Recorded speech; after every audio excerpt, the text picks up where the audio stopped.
en esta mañana, he dicho que vamos a estar viendo y meditando en la palabra acerca de la muerte de Cristo.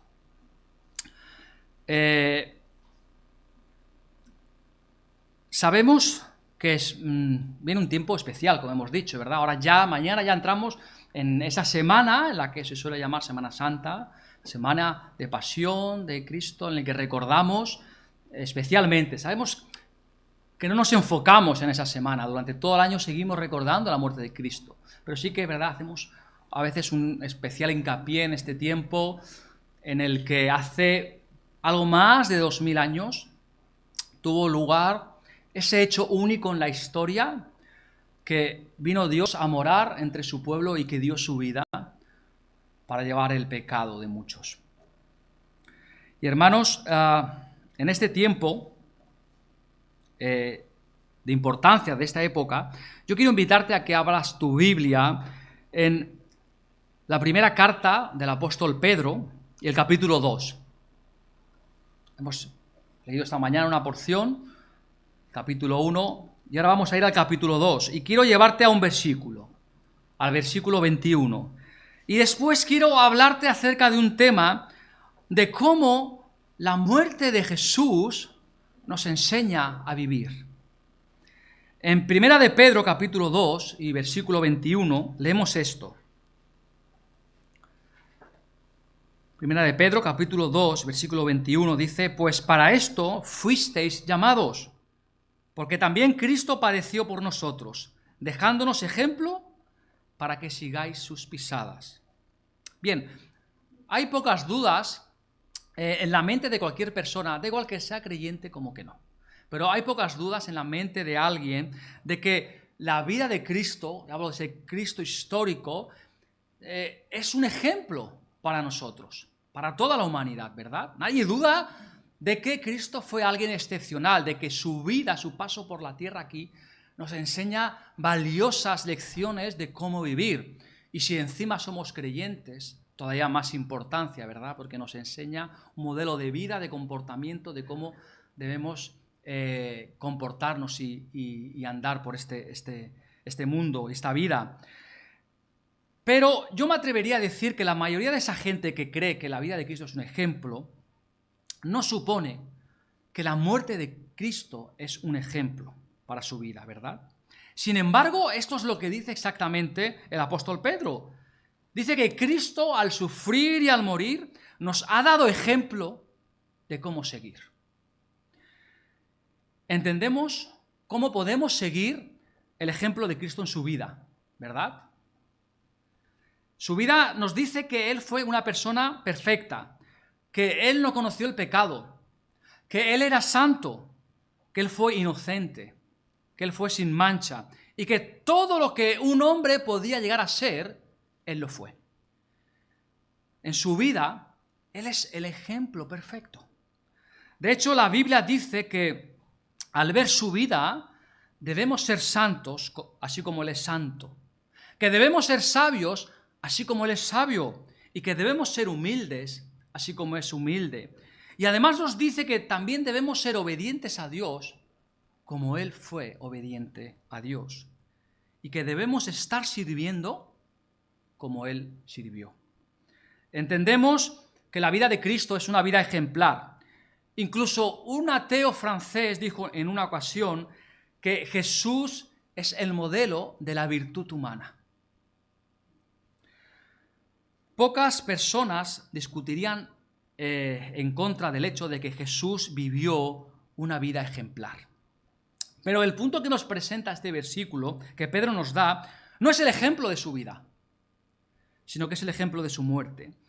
Y esto es crucial, hermanos, porque la realidad es que aprendemos más acerca de la virtud de una persona en su muerte que lo que aprendemos en su vida. ¿Y qué quiero decir con esto?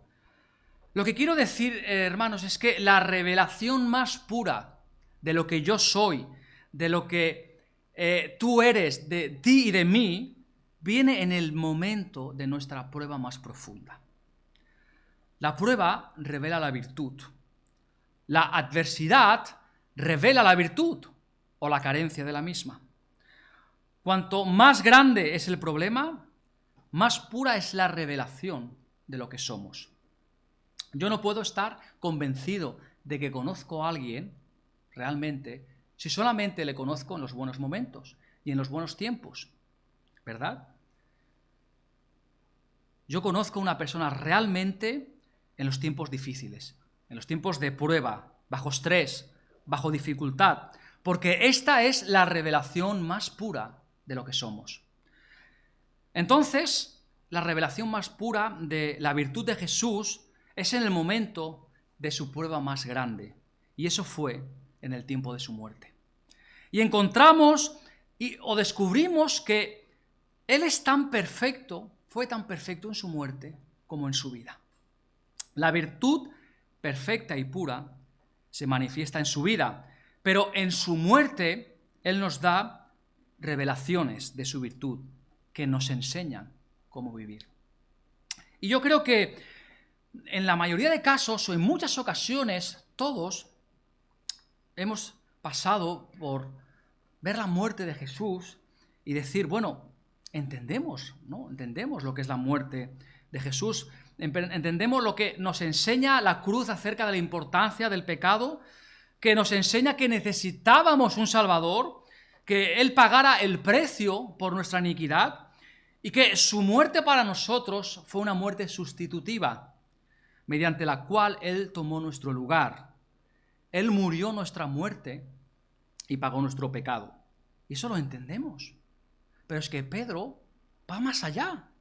Pedro dice que hay algo más. Dice que Él no solamente murió por nosotros, sino que Él murió siendo un ejemplo para nosotros. Y que Él murió para enseñarnos cómo vivir. Y eso es en lo que quiero que nos concentremos en esta mañana. El ejemplo de Cristo en su muerte.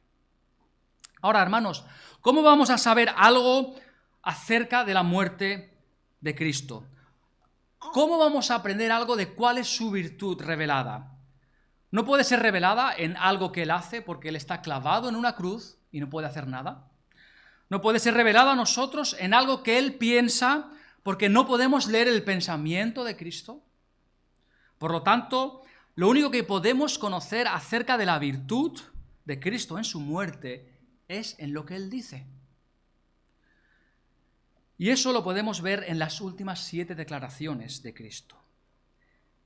Y es que en esas declaraciones revelan la virtud más pura de Cristo y nos enseñan cómo vivir. Lo que Él dijo al morir se convierte para nosotros en principios para vivir. La primera de sus declaraciones la encontramos en el Evangelio de Lucas. No hace falta ni que lo busquéis.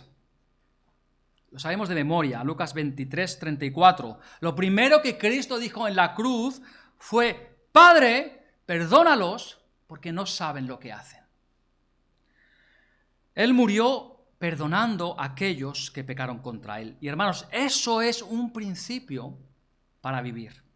Jesús, al morir, reveló que tenía un corazón perdonador, incluso en contra de aquellos que le quitaron la vida. Ahora, piensa en esto por un momento. Imagínate la situación, la escena. Aquellos hombres que le habían sometido a las peores torturas que podían hacer. ¿Qué nos enseña la Biblia? Nos enseña y nos dice, hablan de que aquel que por el mundo fue hecho, había venido al mundo y el mundo no lo conoció. Nos dice la Biblia que el Señor de la gloria había habitado entre los hombres, pero que no fue deseado por los hombres. Nos habla la palabra que ya desde su nacimiento no tuvo un lugar en la posada, lo cual ya apuntaba al trato que Él iba a recibir en mano de hombres a lo largo de su vida. Y poco después de su nacimiento, ¿qué nos dice? Que buscó Herodes para matarlo. Y esta hostilidad, que ya fue desde un principio una vida de hostilidad que Él enfrentó, y que vemos que una y otra vez sus enemigos buscaban destruirle. ¿Cuántas veces vemos como aquellos fariseos, aquellos saduceos, se reunían y buscaban cómo prenderle, cómo matarle? Hermanos, ya desde el nacimiento de Cristo es una vida de hostilidad. Y ahora llegamos al momento de la cruz. Y ese trato hostil ya desde su nacimiento llega al momento del clímax, al momento más alto. El Hijo de Dios se ha rendido en sus manos y ahora están en el proceso de ejecutarlo. Fijaros, lo han condenado por un juicio falso, lleno de falsas acusaciones. Y aunque incluso el juez que estaba juzgándolo admitió que no había ninguna prueba contra él, se rindió al clamor de aquellos que clamaban, aquella multitud que lo odiaba y estuvo de acuerdo en su crucifixión. Los enemigos de Jesús se aseguraron de que muriera de la manera más intensa, vergonzosa y dolorosa posible: colgarlo en una cruz. Y conforme él está colgado en la cruz, ¿cuál fue su respuesta? Habríamos esperado, tú y yo habríamos esperado como seres humanos, que él hubiera clamado a Dios por misericordia, que él hubiera sacudido su puño frente a Dios como alguien que no merecía una ejecución así. Podríamos haber asumido que él hubiese clamado por venganza, por una venganza contra sus asesinos. Pero la palabra nos dice que no hizo nada de eso. Nada de eso. Lo primero que él dice es una oración de perdón por las personas que le habían quitado la vida. Y detrás de esa oración de perdón hay un entendimiento por parte de Jesús de la condición miserable del corazón humano. Y él lo expresa en esas palabras: no saben lo que hacen. El Señor Jesús entendía muy bien el pecado de la humanidad. Él entendía la ceguera del corazón humano y entendía la ignorancia de la depravación. Sabía que ellos ni entendían la identidad de la víctima, ni entendían la magnitud de ese crimen. Ellos no sabían que estaban matando al príncipe de la vida. No sabían que estaban matando al Mesías. Y la declaración de Cristo, no saben lo que hacen, muestra cuán enemistada está nuestra mente carnal con Dios. Pero la realidad es que necesitaban perdón. Porque la única manera que ellos podían entrar en la presencia de un Dios que es santo, la única manera que ellos podían llegar a gozar de caminar con Dios y de estar con Dios, la única manera en la que ellos podían experimentar el cielo era si sus pecados eran perdonados. Y entonces Jesús ora en la línea de la necesidad más profunda que hay en ellos.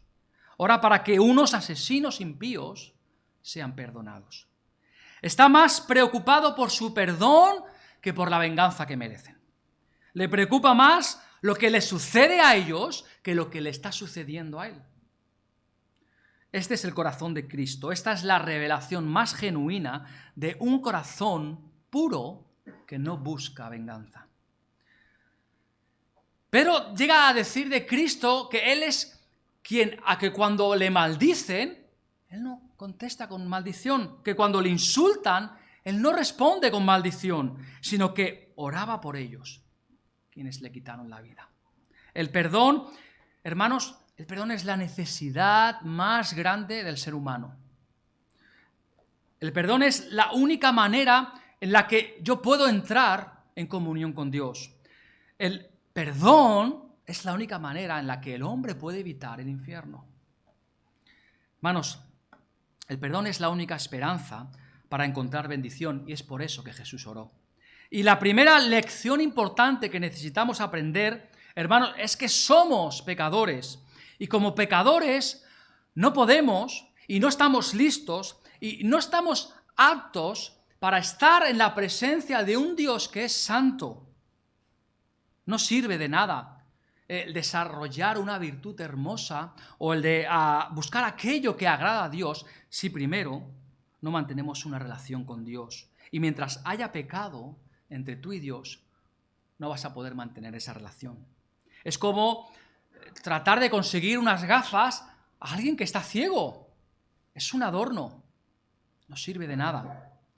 La cuestión del perdón del pecado es la cuestión más vital, más básica y fundamental de todas.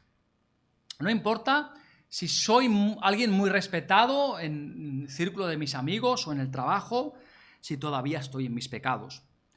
No importa que yo haya alcanzado un gran nivel de bondad humana, si todavía estoy en mis pecados. La necesidad y la verdad más grande que Jesús entendió es la necesidad más profunda del hombre. Y él entendió que la única manera que había en la que el ser humano podía escapar del infierno eran si sus pecados no eran perdonados. Hermanos, Jesús murió orando por el perdón de aquellos que habían pecado contra él.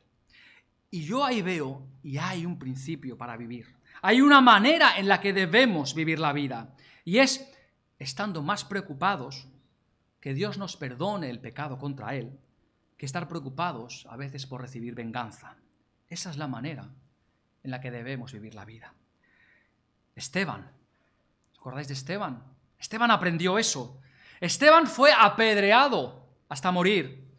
Y mientras estaba allí, siendo apedreado por amar a Cristo y por predicar a Cristo, conforme estaba siendo literalmente aplastado bajo las piedras, dice en Hechos 7, versículo 60, que dijo: Señor, no les tengas en cuenta este pecado. Esteban entendió esto. ¿Cómo debes vivir? Con un corazón de perdón hacia aquellos que pecan contra ti, estando más preocupado porque ellos sean perdonados que porque obtengas venganza. La segunda palabra de Cristo en la cruz la vemos también en el Evangelio de Lucas 23:43. Dos ladrones, ¿verdad? Uno a cada lado, una conversación y finalmente Jesús le dice: de cierto te digo que hoy estarás conmigo en el paraíso. Dos ladrones crucificados con Cristo, uno a su izquierda y otro a su derecha. Uno de esos ladrones le dijo a Jesús: acuérdate de mí cuando venga tu reino. A lo cual Jesús respondió: hoy estarás conmigo en el paraíso. Y hermano, eso nos enseña un segundo gran principio. Jesús murió trayendo la verdad de la vida eterna a un alma que estaba condenada. Y esa es la manera como debes vivir tu vida. Jesús estaba comprometido con llevar almas a Dios. Y lo estaba haciendo incluso hasta en su muerte, así como lo había hecho en su vida. Y hermanos, es algo bastante asombroso y hasta dramático de cómo este hombre, este ladrón que estaba allí, llegó a confiar en Cristo. Después de todo, imagínate la escena. ¿Qué hay ahí que haga que Cristo sea tan convincente? ¿Qué hay en esa ocasión en particular, en la vida de Cristo, que va a convencerle de que Él es el Salvador del mundo y que es el Mesías? Las circunstancias no pueden ser. No vemos ahí, desde un punto de vista humano, no vemos ahí en la cruz a un hombre victorioso, sino a una víctima desde un punto de vista humano. Después de todo, Jesús está muriendo porque ha sido rechazado. La sociedad a la cual Él ha venido no tenía ningún interés absoluto en Él, ninguno. No hay nadie que esté diciendo en ese momento: aquí el Cordero de Dios que quita el pecado del mundo. No hay alguien que esté afirmando que sea el Hijo de Dios. Eso lo vemos que sucederá más adelante. Inclusive sus amigos, sus íntimos, lo han abandonado. Y las circunstancias de su muerte lo único que hacen es intensificar todo esto. Soledad, abandono, derrota. De hecho, el ladrón le habla a Cristo antes de que cualquier manifestación sobrenatural ocurriese. Todavía, recordemos, las rocas no se han partido, la tierra no ha temblado, la oscuridad no ha venido, las tumbas todavía no se han abierto, el centurión todavía no ha dicho verdaderamente este es el Hijo de Dios. Nada de eso ha sucedido, el ladrón no ha visto nada de eso. En otras palabras, en las circunstancias más desfavorables, este hombre está convencido de que el que tiene ahí al lado es el Salvador. Y de esta manera estaba afirmando que Cristo no tenía pecado y que él no había hecho nada mal. Y después se vuelve a Jesús y le dice: acuérdate de mí. ¿Y qué quiere decir eso? Le está rogando perdón, le está pidiendo perdón. No solamente entiende que Cristo no tiene pecado, sino que él sabe y entiende que él es el único que puede salvarlo. Y después le dice: acuérdate de mí cuando vengas. Por lo tanto, fijaros que está afirmando su resurrección y su segunda venida, porque sabe que la muerte no es el fin. Afirma su soberanía. Cuando vengas en tu reino, le dice, está afirmando su soberanía. Ahí está en la cruz, crucificado al lado de Cristo. Y en las circunstancias más desfavorables, ve la pureza, la perfección, la naturaleza del Salvador, su soberanía y su segunda venida. Hermanos, ¿y cómo es posible esto? ¿Cómo es que sin que nadie le haya revelado nada, esta persona puede ver todo eso? Y la respuesta, hermanos, la respuesta es muy simple. La salvación no es obra del hombre. La salvación es obra de Dios. Y lo que vemos ahí es la obra de salvación y la obra redentora de Dios. Dios se movió en su corazón para convencerlo de esas cosas. La salvación es obra de la gracia incomparable de Dios. Hermanos, no es obra de la inteligencia humana, ni de las herramientas humanas, ni de las circunstancias. No fue el predicador, no fue la persona que compartió el Evangelio, no es el resultado directo de la oración, es el resultado indirecto de todo eso y el resultado directo de la gracia interventora de Dios. Y hermanos, siempre ha sido así.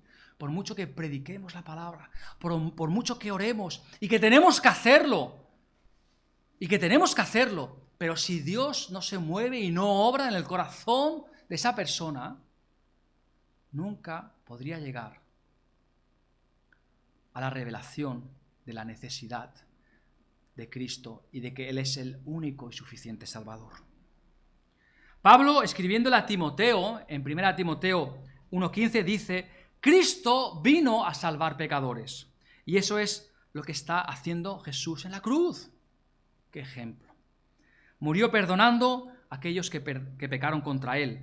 Y murió trayendo la vida eterna a un alma condenada. Y hermanos, así es como debemos vivir. Esa es la revelación más pura que había en el corazón de Cristo.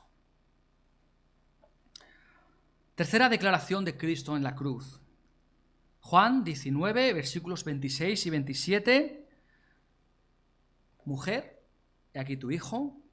Y después él dijo: he ahí tu madre. Tercera declaración de Cristo. Hermanos, ¿y qué significa esto? ¿Por qué Jesús pronunció esas palabras? Bueno, el principio aquí es muy simple. Jesús murió expresando un amor abnegado. Jesús murió expresando un amor que era totalmente carente de egoísmo. A los pies de la cruz nos dice la palabra que había un pequeño grupo de 5 personas, diferente a toda esa multitud que había ahí enojada, diferente de los principales sacerdotes y escribas, un pequeño grupo junto a los pies de la cruz.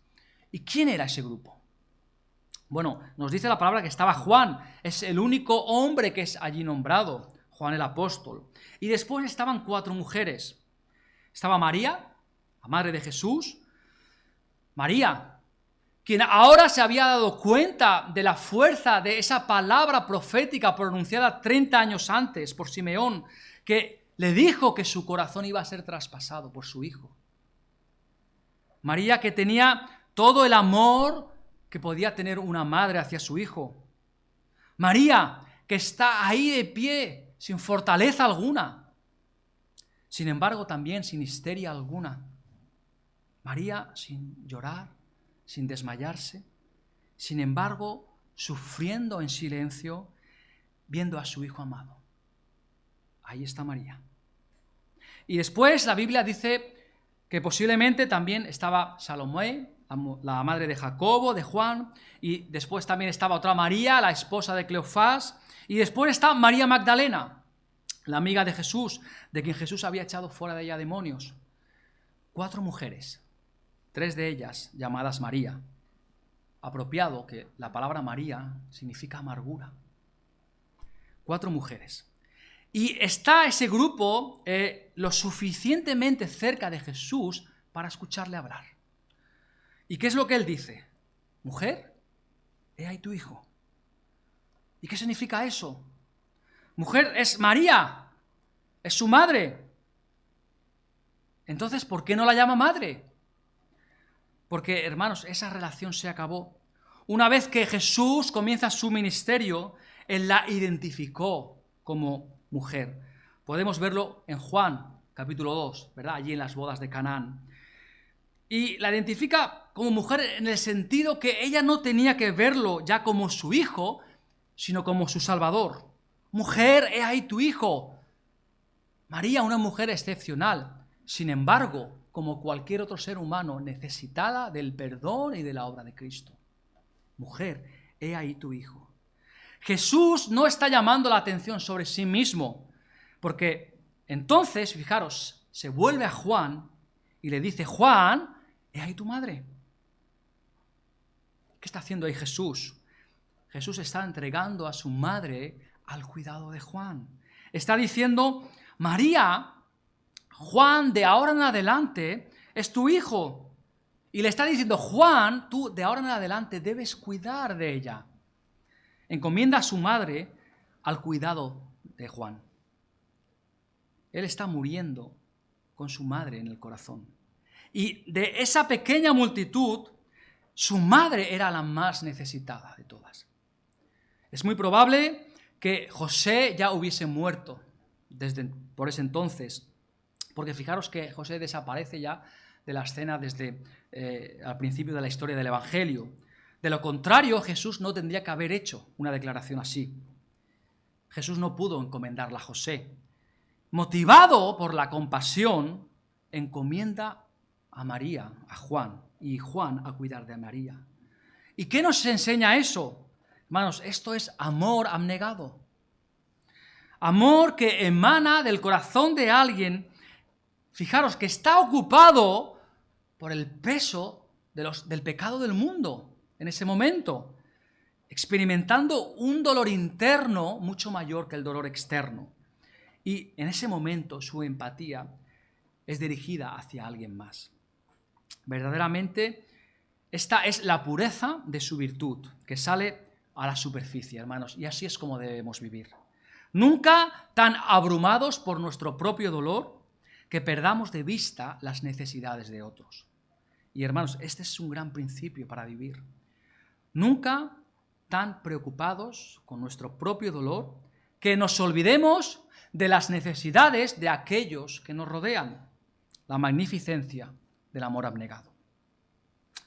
Seguimos avanzando, hermanos. La cuarta palabra de Cristo en la cruz es registrada en el Evangelio de Mateo, capítulo 27 y versículo 46. Y yo creo que esta es la que tiene un mayor impacto de todas. Jesús dijo, Dios mío, ¿por qué me has desamparado? ¿Y qué nos dice esto? Jesús murió entendiendo la seriedad del pecado. Él murió resistiendo, rechazando, rehusando las implicaciones del pecado. ¿Y cuáles eran estas implicaciones? Que el pecado, hermanos, separa de Dios. El pecado separa de Dios. Dios mío, ¿por qué me has desamparado? Esta palabra desamparado es una de las palabras más trágicas que pueda haber en nuestro idioma. Una de las palabras más dolorosas que cualquier persona pueda decir. Desamparado es ser dejado solo y desolado. Y cuando esto es unido a la declaración de apertura, esta Dios mío, vemos que es un desamparar de la intimidad con quien ha tenido siempre una comunión eterna. ¿por qué me has desamparado? Y porque es una intimidad eterna, que el desamparar aquí incluso tiene un significado más profundo. Fijaros, el pecado podía hacer algo que no había nada más en el universo que podía conseguir. Los hombres no podían separar al Padre del Hijo. Los demonios no podían separar al Padre del Hijo. Satanás no podía separar al Padre del Hijo. Pero el pecado separó al Padre del Hijo. Es la realidad más devastadora del universo, porque separa de Dios, hermanos, y Él lo experimentó. Él que estaba en el Padre y el Padre en Él, Él que era uno con el Padre, nos dice la palabra, y el Padre uno con Él, Él que había disfrutado de una comunión perfecta, ininterrumpida, eternamente, dentro de la Trinidad, ahora es dejado por Dios. ¿Y por qué? Porque está llevando la carga del pecado. Y hermanos, el pecado separa, porque Dios es demasiado santo para ver el pecado, demasiado puro como para ver la iniquidad del ser humano y de cualquier persona. Dice que el profeta Habacuc que el pecado aleja de Dios. Y hermanos, para mí este es el punto, es el clímax que marca el mayor sufrimiento de Cristo. Los soldados hasta entonces se habían burlado de él de manera cruel. Le habían colocado una corona de espinas, le habían azotado, le habían golpeado, incluso habían llegado a escupirle en el rostro. Los soldados le habían causado que él sufriera más allá de cualquier descripción que alguien pueda sufrir. Sin embargo, nos dice que él sufrió en silencio y sin respuesta. Le habían perforado las manos, le habían perforado los pies. Sin embargo, soportó la cruz menospreciando el desprecio. La multitud se había burlado de él. Lo habían insultado cara a cara, le habían dicho de todo. Sin embargo, nos dice la palabra que él no abrió su boca. Pero sucedió algo que iba más allá del dolor de todo eso. Dios lo había dejado. Dios lo había dejado. Hermanos, nunca, jamás, ninguna lucha o prueba o problema en tu vida jamás se acerca ni de forma remota al problema que tu propio pecado traerá, porque te separará de Dios. Y ningún problema, cuando el creyente está en comunión con Dios, es tan severo como el impacto separador del pecado. Jesús experimentó personalmente el profundo dolor que el pecado trae, porque separa de Dios. Y hermanos, así es como debemos vivir. Debemos vivir entendiendo las serias implicaciones del pecado, que nos alejan de Dios. La separación que el pecado trae, la soledad, el desamparo, la destrucción. Debemos vivir entendiendo las serias implicaciones del pecado. La siguiente palabra de la cruz que pronuncia Jesús se registra en el Evangelio de Juan, capítulo 19 y versículo 28. Y lo siguiente que Jesús dijo de la cruz fue una declaración simple: tengo sed. Y a mí esto me indica que él estaba experimentando los resultados de la verdadera humanidad. Esta no es una declaración espiritual. Aquí Jesús no estaba diciendo tengo sed de Dios. Significa que él tenía sed de algo de beber. Hermanos, ¿y qué lección nos enseña esto? Nos enseña que debemos vivir expresando nuestra fragilidad, la fragilidad del ser humano. Nos enseña a vivir expresando lo frágil que es nuestra humanidad y nuestra dependencia. Jesús necesitaba algo que beber y no podía obtenerlo por sí mismo, sino que necesitaba que alguien se lo diese. Jesús no era alguien que no conociese la necesidad humana. Y hermanos, esa es la razón por la que Él es un sumo sacerdote tan compasivo y fiel. Porque Él fue totalmente hombre. Él tuvo sed. El Nuevo Testamento nos dice que en ocasiones Él estuvo cansado, que Él tuvo hambre, que Él tuvo sueño. En ocasiones estuvo contento y en ocasiones estuvo triste. Él sintió toda la emoción de la vida humana. Y cuando tuvo hambre, necesitó alimento. Y cuando tuvo sueño, necesitó un sitio donde recostarse. Y cuando tuvo sed, necesitó algo de beber. Y dependió de alguien que se lo diese. Algunas veces fue María, otras Marta. Y aquí simplemente él clama, tengo sed. Y al clamar nos muestra que nosotros debemos vivir de la misma manera. Debemos vivir dispuestos a mostrar nuestra fragilidad, nuestra debilidad humana y depender de alguien más que nos supla lo que necesitamos. Debemos aprender a vivir, hermanos, no como el mundo dice, siendo independientes, sino dependientes. Debemos aprender a vivir compartiendo las necesidades con los demás. Y debemos vivir dispuestos a reconocer nuestra debilidad humana y ser dependiente de aquellos que pueden satisfacer nuestras necesidades, hermanos. No tener miedo de pedir ayuda, de decir, necesito esto, de reconocer nuestra debilidad.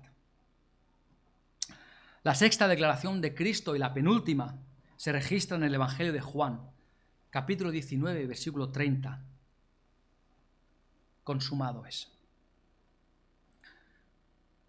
Conforme se está acercando ya ese momento final de su vida, Jesús pronuncia algo que es triunfal. En el original griego, tetelestai. Consumado es. Hermanos, ¿qué principio vemos aquí? Él murió completando la obra de Dios, la obra que Dios le había dado. Murió terminando la obra que Dios le asignó. Una cosa es llegar al final de tu vida y otra cosa es terminarla. Una cosa es que tu vida se acabe y otra cosa es que acabes tu tarea. Piensa en una maratón, una carrera, ¿verdad? Todos empiezan, ¿sí? Todos empiezan en el mismo sitio, todos comienzan y todos hay un momento que paran, que acaban la carrera, pero no todos han llegado a la meta. No todos terminaron la carrera. Para la mayoría de la gente, la vida termina y la vida se acaba, pero la obra o el trabajo no se ha acabado. Cuando Jesús dijo, consumado es, Él terminó la obra redentora. Había llevado nuestros pecados, había llevado la obra de expiación y ahora había acabado. Vino para quitar el pecado mediante el sacrificio de sí mismo. Y eso es lo que hizo. Terminó de manera perfecta lo que Dios le había encomendado. Y esa es la manera en la que debemos vivir. Debemos estar más preocupados con el trabajo que Dios nos ha llamado a hacer que con el dolor que el trabajo nos trae. Él soportó el dolor porque pudo ver el fin. Es poder avanzar en medio del dolor y en medio de la dificultad para hacer el trabajo. Pablo aprendió de Jesús y Pablo al final de su vida pudo decir, he acabado la carrera. No fue fácil. He tenido que pelear para terminar, pero terminé. Y así es como debes vivir tu vida. No solamente vivir hasta que se acabe, sino vivir para terminar el trabajo que Dios te ha asignado, hermanos. Cristo en su muerte nos da un último principio para vivir. Las últimas palabras de Jesús se registran en el Evangelio de Lucas 23:46. Esta es la última declaración que Jesús pronunció en la cruz. Padre, en tus manos encomiendo mi espíritu. Jesús murió encomendándose a sí mismo al cuidado de Dios. Y así es como debemos vivir, echando toda la ansiedad sobre el que nos cuida. Vivir colocando tu muerte y tu vida y tu destino bajo el cuidado prometido de Dios. Vivir confiando en Dios, una vida de fe y una vida de confianza. Dios había prometido que lo iba a resucitar de los muertos. Y ya eso lo vemos desde el Salmo 16. Dios había confirmado esa promesa con tanta frecuencia que Jesús dijo que sufriría y moriría y resucitaría otra vez. Y Él se encomienda a sí mismo al cuidado de Dios en su muerte. Y hermanos, esa es la única manera en la que puedes vivir. Esa es la única manera en la que debes vivir. Encomendar tu vida a Dios y encomendar tu camino a Él. Dijo el salmista, confía también en Él y Él dirigirá tu camino. Debemos vivir una vida que se encomienda totalmente a Dios. Jesús dice en 1 de Pedro 2:23 que cuando a Él le perseguían, cuando estaban tramando ahí algo contra Él, dice que Él encomendaba su causa a aquel que juzga justamente, ¿verdad? No veréis ir a Jesús en busca de nadie. Él encomendaba su causa a aquel que juzga justamente. Hermanos, Jesús simplemente continuó entregándose a Dios, diciendo, no importa lo grande que sea el dolor, no importa cuánta sea la hostilidad, no importa cuán difícil sea la tarea, me encomiendo a ti. Y voy, además, a enfrentarlo todo, porque sé y tengo la seguridad de que tú no me vas a fallar, que me vas a sacar de la tumba y me vas a llevar a tu gloria. Esa es la manera en la que debemos vivir, con una confianza plena en Dios. El Señor Jesús, hermanos, vivió una vida perfecta y murió una muerte perfecta. En su vida nos dio ejemplo de cómo vivir. Y en su muerte, posiblemente, nos da el ejemplo más grande de cómo vivir. En las palabras que Él dijo, esas 7 declaraciones últimas, resume todos los elementos más importantes y más grandes de la vida. Y dijo, así es como debes vivir. Hermanos, debemos vivir perdonando a aquellos que pecan contra nosotros. Debemos vivir proclamando la verdad a los que están perdidos. Debemos vivir amando abnegadamente y siendo compasivos y asegurándonos de que sus necesidades están satisfechas. Debemos vivir entendiendo las serias implicaciones del pecado y su poder separador. Debemos vivir sin temor de admitir nuestra debilidad y permitir que otros satisfagan nuestra necesidad para que podamos edificar la fortaleza de la comunión. Debemos vivir no hasta que la vida termine, sino vivir para terminar el trabajo que nos ha dado Dios. Y debemos vivir y morir encomendando y confiando tu vida y tu muerte y tu alma y tu eternidad en las manos de un Dios que ha prometido que va a cuidar de ti, hermanos. Y así es como debemos vivir. Jesús vivió una vida perfecta y Jesús murió una muerte perfecta.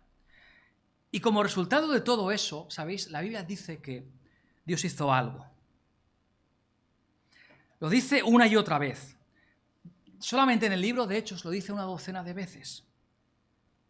Nos dice que Jesús resucitó de los muertos y después Dios lo colocó a la diestra en la gloria.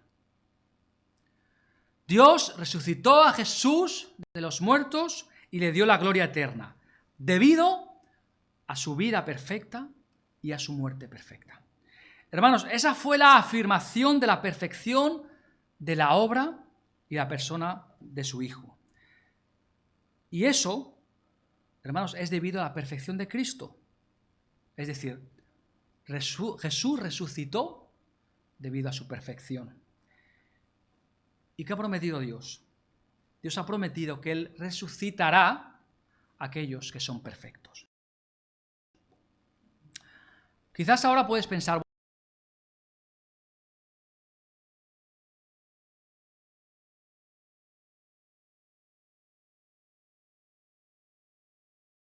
bueno, a lo mejor no son tan buenas noticias. de tener en cuenta las almas que se están perdiendo a mi alrededor para traerles a la verdad. No siempre lo soy.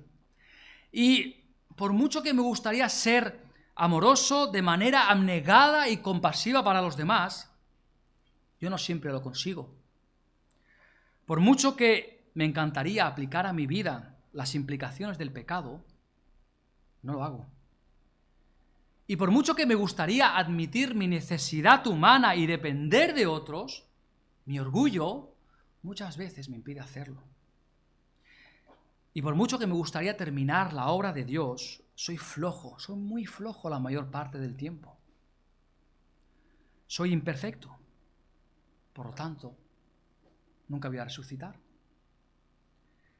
Hermano, si piensas eso, ¿sabes una cosa? Tienes razón. Es precisamente el no vivir así que envía a toda la raza humana al infierno.